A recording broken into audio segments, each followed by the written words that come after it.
The Japanese RPG has travelled a long road since the early days of sprite-based visuals, but in Octopath Traveler we have a fascinating blend of old and new. Exclusive to Switch, it takes the traditional top-down style of Super NES greats like Final Fantasy VI and blends it with the cutting-edge rendering techniques of Unreal Engine 4. It's a hybrid JRPG for a hybrid console, if you will, but developers Square Enix and Acquire know exactly where to push the boat out technically and where to stick to that comforting 2D template. Context is key here. This is by no means the most ambitious UE4 game to run on Switch, and full 3D titles like Fortnite squeeze more from the engine and indeed the hardware. But Octopath Traveler has a different goal altogether. Rather than pushing towards the future of graphics technology, it works on the concept of showing an alternative past, asking the question, what would a 16-bit JRPG have looked like had these effects been possible in 1994? Imagine a scenario where high-quality bokeh depth of field, 3D lighting and particle effects could have been woven into its visual design, possibly with the help of on-cartridge technology like the Super Effects chip. It's a stretch to imagine anything like it at the time, but Octopath Traveler goes the distance to show that combination. It's an idea we've seen quite recently, in fact. In many respects, Christian Whitehead's excellent work on Sonic Mania is designed with a similar mindset, showing how a proper 2D follow-up to the Mega Drive classics would have looked on newer technology. Between the wide colour gamut, smoother animations, tricks like sprite scaling, and fully polygonal 3D special stages, it exaggerates our perceptions of the past. But more importantly, this is the hypothetical Sega Saturn sequel we wanted from Sega back in the day, but never got. Now, Octopath doesn't necessarily replicate the look of any specific platform. With that said, the pairing of 2D sprites on 3D backdrops is maybe closest to a PlayStation-era JRPG at first glance, even if the post effects go way beyond its capabilities. The likes of Xenogears come to mind. Released in 1998, Xenogears began as a sprite-based follow-up to the team's work on Super Nintendo with Chrono Trigger, where the leap to Sony's next-generation machine meant more options. With 3D tools in hand, the environments were instead built to give you full 360-degree camera control, while keeping those sprite assets in place. It was quite unique for a Squaresoft title of the era, especially given pre-rendered backdrops and 3D models were the preference for its Final Fantasy series. Sadly, Xenogears didn't have quite the same commercial impact. It didn't release in Europe in fact, but the way it inverted its technical design added a certain charm to the 2-disc adventure, and it set itself apart from the developer's catalogue. What Square Enix shoots for in Octopath Traveler today goes much further, but in the core focus of its visuals, the similarities are hard to ignore. It ill behooved me to leave without bidding my favourite prentice a fare thee well.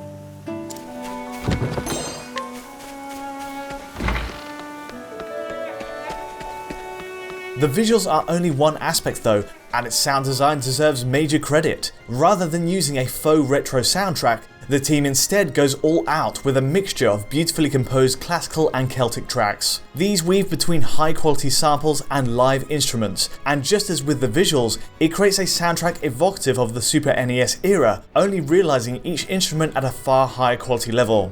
Voice acting is included too for major scenes, though dialogue in between unfolds with only the occasional soundbite. Also, and sadly, cutscenes aren't as extravagant as the genre's heavyweights. Don't expect big budget FMVs here, and instead most of the story tends to play out in dialogue boxes.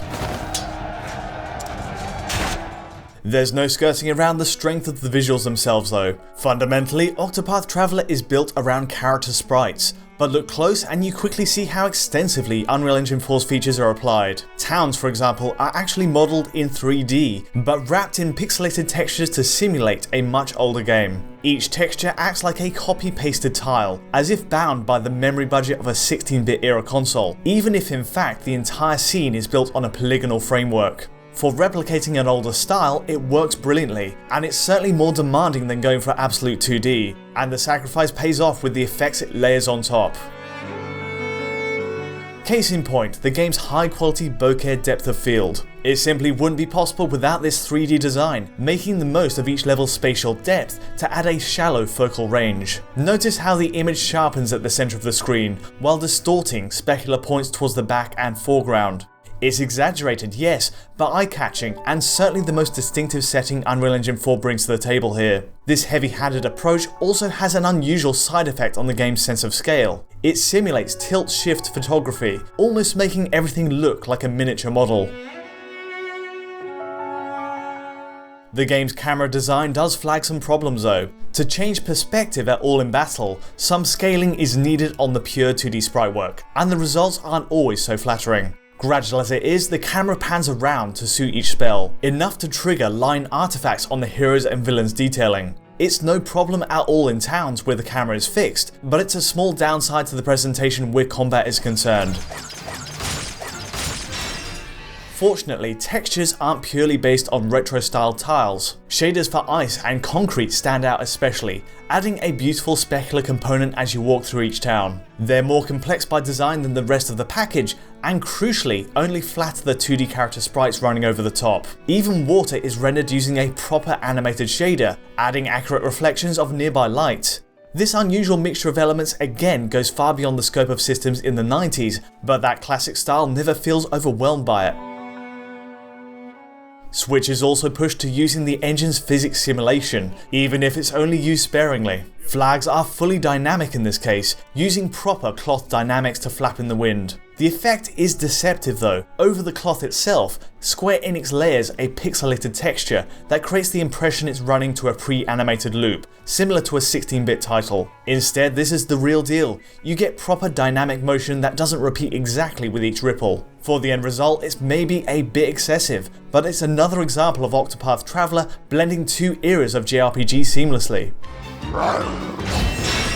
A huge benefit to relying on 3D environments, high-grade shaders and physics is that it all interacts properly with light. Carrying torches around a level causes light to bounce logically on nearby objects, and rays of light flood a church to create a gorgeous specular fizz across the ground. Another smart detail is the way shadows are rendered. Even though our 8 heroes are purely sprite-based, they're assigned a physical value in this 3D space to let them cast shade. For a low-cast sun streaming through the window then, it means our character casts a long silhouette across the ground.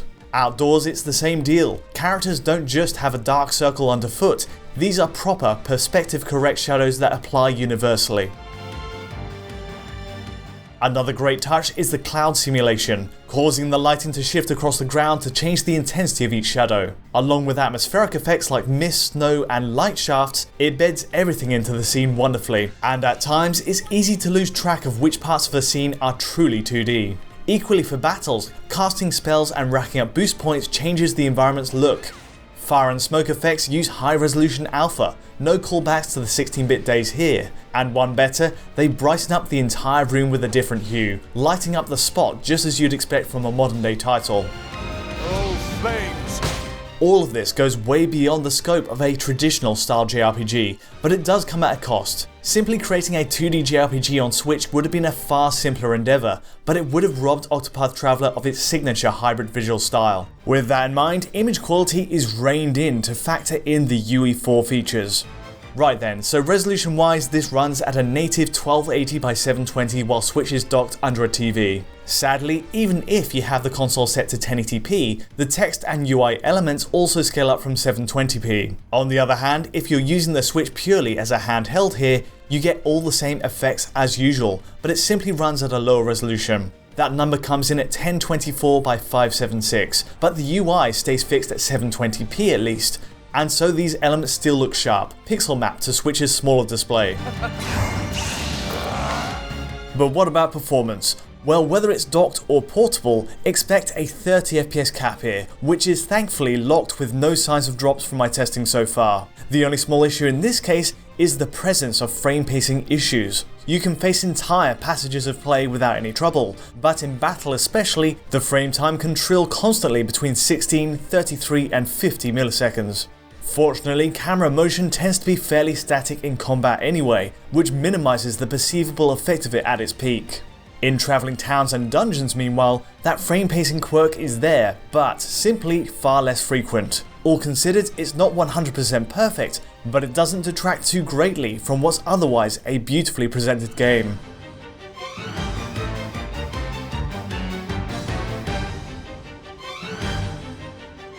That aside, a lot of respect is owed to Square Enix for trying something new, something adventurous. We've seen the team use Unreal Engine 4 for plenty of its projects this generation, including the likes of Dragon Quest XI and Kingdom Hearts 3. The budget and brief of Octopath Traveler are clearly on an entirely different level, but smaller projects like this give the company a rare but necessary chance to experiment, to revisit older ideas and try to reinvent them. In this case, it works. The concept is brilliant and it succeeds in framing the golden era of JRPGs through a modern, technically astute lens. If you're a fan of the genre or just want to see Switch push to something a bit different, this is definitely worth checking out.